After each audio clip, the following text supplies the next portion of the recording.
Hello friends, welcome to Easy Company Maths. And friends, today in this video we are going to learn that how to solve a pair of linear equation in two variables by the method of cross multiplication.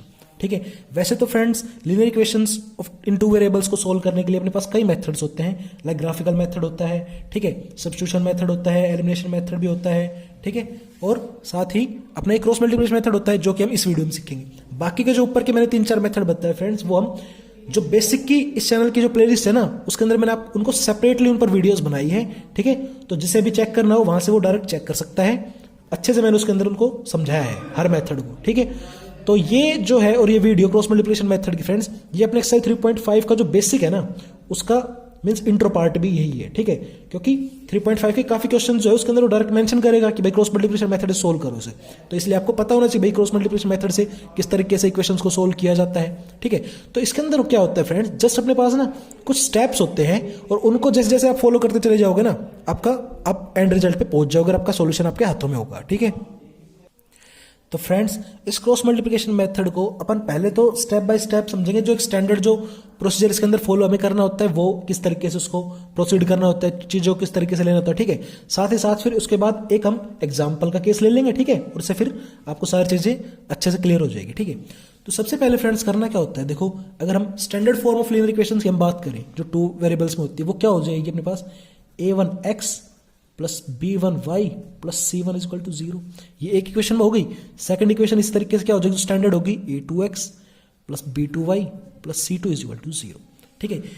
ये होगी standard pair of linear equation in two variables. अच्छा, कभी भी जब भी आप cross multiplication, ये note point में आपको क्या बता रहा हूं क्या, कि क्रॉस मल्टीप्लिकेशन मेथड जब भी आपको प्रोसीड करना होगा ना क्वेश्चन के अंदर, तो फ्रेंड्स C1 C2 कई क्वेश्चंस में आप देखोगे इक्वेशन के ना राइट साइड में होते हैं।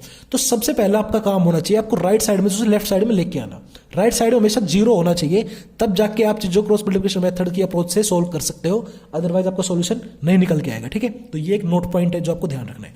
उसके बाद फ्रेंड्स आपको क्या करना है, आपको जैसे जैसे मैं चीजों को प्रोसीड कर रहा हूं, आपको सेम उन स्टेप्स को फॉलो करना है और आपको एंड रिजल्ट आपके हाथों में होगा, ठीक है। तो उसके बाद जैसे मैंने यहां पर लिख लिया, मान लो x, यहां पर लिख लिया y एंड यहां पर लिख लिया 1।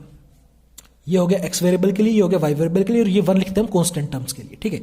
उसके बाद फ्रेंड्स हम क्या करेंगे, यहां पर हमेशा अपनी जो कहानी स्टार्ट होगी ना, वो हमेशा स्टार्ट होगी यहां से b1 b2 वाले पार्ट्स, इस वाले पार्ट्स, ठीक है।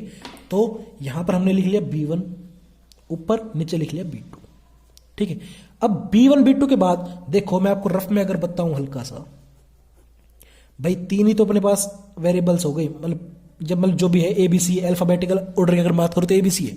अब सबसे पहले अगर मैंने B उठा लिया आप लोगों के लिए, तो B के बाद फिर C की बारी आएगी, C के बाद फिर से A आएगा, एक बार फिर से B आएगा, फिर C। अगर मैं आपको बता रहा हूं जस्ट याद करने के लिए, ताकि आपको भूलना नहीं है। स्टार्ट हम करेंगे B से, B के बाद फिर अब C तो आएगा ना, ठीक है। तो B1 B2 का हिसाब होगा, तो अब हम लिख लेंगे B के बाद, मैंने बताया आपको C आएगा, तो लिख लेंगे C1 C2। अब C के बाद फिर से क्या आ जाएगी, घूम के फिर से एक कहानी आ जाएगी, D तो लिख ही नहीं रखा अपन ने, तो फिर से A1, C के बाद वापस से A आ गया, तो A1 A2, और A के बाद अगेन फिर से भाई A B C में बार बार घूम रहे हैं, तो A के बाद फिर से B की बारी, तो B1 अपॉन B2 फिर से आ गया। इस तरीके से आपने एक बार चीजें लिख ली।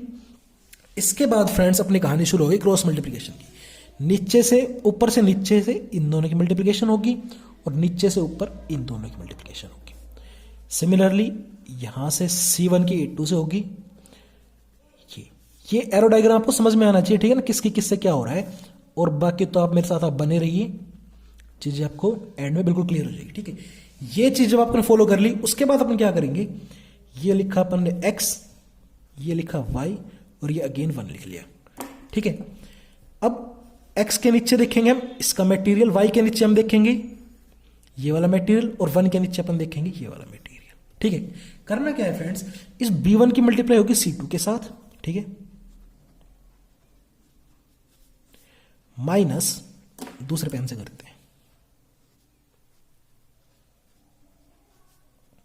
ठीक है। B1 की मल्टीप्लाई होगी C2 के साथ, उसमें सब्ट्रैक्ट करेंगे इस B2 और C1 के प्रोडक्ट को, ठीक है। यहां पर इज इक्वल टू का साइन लेना है सबके बीच में, ठीक है। अब इस वाले हिस्से पे आ गए, Y वाले हिस्से पे आ गए, तो C1 की प्रोडक्ट होगी A2 के साथ भाई, उसमें सब्ट्रैक्ट करना है क्या, इस C2 और A1 के प्रोडक्ट को। अब इस वाले पार्ट पे आ गए, तो A1 की प्रोडक्ट होगी B2 के साथ, इसमें सब्ट्रैक्ट करेंगे A2 और B1 का प्रोडक्ट। ठीक है, यहां तक चीजें क्लियर होगी आपको। इन तीनों के बीच में देखो इज इक्वल टू का साइन। अब हम क्या करेंगे नेक्स्ट स्टेप के अंदर फ्रेंड्स, देखो एक अपने पास पूरा ये पार्ट आ गया, एक पूरा ये पार्ट आ गया, एक पूरा ये पार्ट आ गया, ये 3 पार्ट आ गए ना। इसके बाद क्या करेंगे हम इन दोनों को इक्वेट कर लेंगे, एक बार इन दोनों पार्ट को इक्वेट कर लेंगे और एक बार इन दोनों पार्ट को इक्वेट कर लेंगे, और फ्रेंड्स वहां से अपनी एक्स और वाई की वैल्यूज आ जाएगी। अब जब अपन एक एग्जांपल के केस के तौर पे जब हम समझेंगे ना, तो आपको चीजें बिल्कुल क्लियर हो जाएंगी, क्रिस्टल क्लियर हो जाएगी। ठीक है, अच्छा मैं आपको बता दूं यहां पर अब आती है बारी एक नोट पॉइंट की।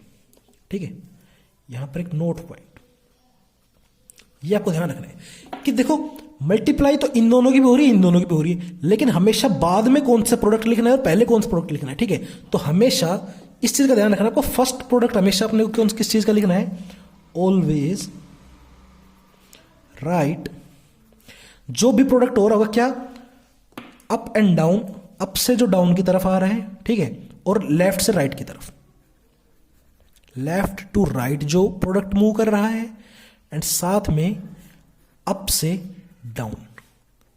कभी भी B2C1 जो मतलब कि नीचे से ऊपर जो प्रोडक्ट हो रहा है, ठीक है, लेफ्ट से राइट तो ये भी हो रहा है, लेफ्ट से राइट ये भी हो रहा है, लेकिन साथ ही मैंने लिखा क्या, अप एंड डाउन। ठीक है ना, ये चीज हमेशा फर्स्ट लिखनी है हमें, ऑलवेज राइट दिस फर्स्ट, ये चीज हमें पहले लिखनी है। ठीक है, तो देखो मैंने बताया लेफ्ट से राइट तो B1C2 भी हो रहा है, लेफ्ट से राइट तो B2C1 भी प्रोडक्ट हो रहा है, लेकिन अप एंड डाउन मतलब कि अप से जो डाउन आ रहा है, मींस ये तो नीचे से ऊपर जा रहा है, ये तो डाउन से अप जा रहा है, ये प्रोडक्ट नहीं लिखना अपने को, पहले कौन सा लिखना है, अप टू डाउन। तो B1C2 यहां पर देखो पहले लिखा, ऐसे ही वहां पर C1A2 पहले लिखा, वहां पर A1B2 वो हमने देखो पहले लिखा। ठीक है, हमेशा जो अप से डाउन आ रहा है और लेफ्ट से राइट आ रही है वो चीज पहले लिखना है, उसका प्रोडक्ट, उसके बाद जो बचता है उसका प्रोडक्ट वो हम सब्ट्रैक्शन के साइन के बाद लिखते हैं। ठीक है, तो ये चीज आपको पता होनी चाहिए, उसके बाद कोई दिक्कत मेरे पास नहीं होती। ठीक है, आइए अब इसको फॉलो करते हुए एक एग्जाम्पल लेते हैं और फिर चीज को समझते हैं। हाँ जी फ्रेंड्स, तो ये अपन एक एग्जांपल कंसीडर कर रहे हैं क्रॉस मल्टीप्लिकेशन मेथड को समझने के लिए। ठीक है, तो solve x + y = 14 and x - y = 4 by cross multiplication method. मैंने आपको सबसे पहले बताया था फ्रेंड्स कि सबसे पहले जो इक्वेशंस है ना वो बिल्कुल स्टैंडर्ड फॉर्म में होनी चाहिए, मींस जो आपका ये कांस्टेंट वाला पार्ट है ये भी लेफ्ट साइड में होना चाहिए, इधर भी देखो ये कांस्टेंट वाला पार्ट है, इसको लेफ्ट साइड में लिखेंगे, फिर अपन क्रॉस मल्टीप्लिकेशन मेथड को प्रोसीड कर सकते हैं, अदरवाइज तो बातें बनेंगी नहीं। ठीक है, तो ये जो इक्वेशन है ये अपनी बन जाएगी x + y = -14 आ जाएगा और = 0।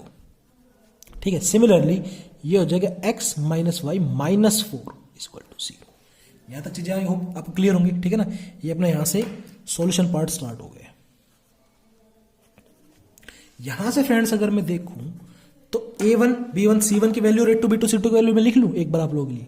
A1 की वैल्यू होगी 1, B1 means coefficient of y वो हो गया 1, और सिमिलरली C1 हो गया -14। ठीक है, अब A2 हो गया 1 यहां पर इस इक्वेशन के लिए, B2 वो हो गया -1 एंड C2 जो कांस्टेंट टर्म इस इक्वेशन वो है -4। A1 B1 C1 A2 B2 C2 की वैल्यू आ गई। अब फ्रेंड्स मैंने आपको बताया जब चीजों को सोल्व करते हैं तो 10 स्टेप्स को फॉलो करो और रिजल्ट आपके हाथों में होगा। ठीक है, यहां पर लिख लिया x, ये लिख लिया y, ये अपन लिख लिया 1। अब मैंने आपको बताया था हमेशा स्टार्टिंग करते हैं किससे, B1 B2 वाले पार्ट से स्टार्टिंग करते हैं हमेशा। ठीक है, तो B1 B2 वाला पार्ट अपन पहले लिखते हैं, तो B1 B2 ये अपन ने लिख लिया भाई, ये हो गया 1 इधर तो, और ठीक है, और B2 हो गया अपना -। ठीक है, अब B के बाद क्या आता है, C की बारी आती है, मैंने आपको बताया था अभी पीछे बताया। ठीक है, तो C1 C2 की बारी आएगी अब, तो मीन्स -14 एंड -4। अब C के बाद फिर से A की बारी आएगी, तो ये हो गया 1 एंड 1, ये दोनों प्लस के हैं। A के बाद फिर से B की बारी आएगी, तो मीन्स 1 एंड -1। ठीक है, यहां तक चीजें क्लियर है। अब मैंने आपको बताया था हम क्या करते हैं, क्रॉस मल्टीप्लिकेशन होगी यहां पर टेक प्लेस, तो इसकी मल्टीप्लिकेशन तो होगी भाई इसके साथ, और इसकी होगी इसके साथ, इसकी अगेन इसके साथ, एंड -4 की होगी इस 1 के साथ, इस 1 की इस -1 के साथ, एंड इसकी अगेन इसके साथ। ठीक है, अच्छा ये देखो B1 B2 से ही स्टार्ट होती है कहानी, B1 B2 पे ही एंड रिजल्ट होता है अपना, एंड भी होती है। ठीक है, तो ये आपको ध्यान रखना है। इसके बाद मैंने आप लोगों को बताया था कि अब इनके जस्ट प्रोडक्ट करके चीजों को नीचे लिखना स्टार्ट करेंगे, और फिर ये 1 की बारी आती है। ठीक है, मैंने आपको बताया था नोट पॉइंट में कि हमेशा जो लेफ्ट से राइट एंड अप से जो डाउन आएगी उसके प्रोडक्ट को पहले लिखना है, मींस 1 एंड -4 के प्रोडक्ट को पहले लिखेंगे और फिर सब्ट्रैक्ट करना है किसको, इन दोनों प्रोडक्ट को, मींस -1 और -14। ठीक है, यहां तक चीजें, ये वाला अपना पेयर पूरा हो गया। अब इसकी बारी आई तो -14 और 1 इनकी प्रोडक्ट पहले आएगी,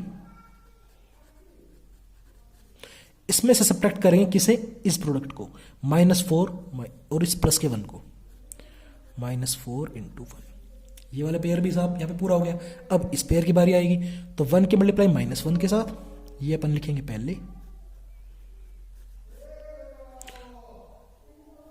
ये